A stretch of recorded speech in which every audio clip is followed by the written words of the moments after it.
Muna tayo sa upper arm. Kita mo dito yung biceps brachii. Yung biceps brachii mo, nahati siya into two. The MS and the LL.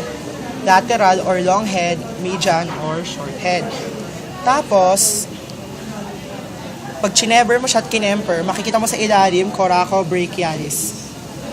Sige, taas niyo mga tayo. Coracobrachialis. Saan dyan? Yan. Ito. Muscle na yan. Itong muscle na to. Coracobrachialis. Ito, bumaba na tayo.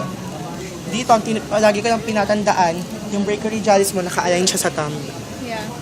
Hindi naman siya totally naka-align sa thumb.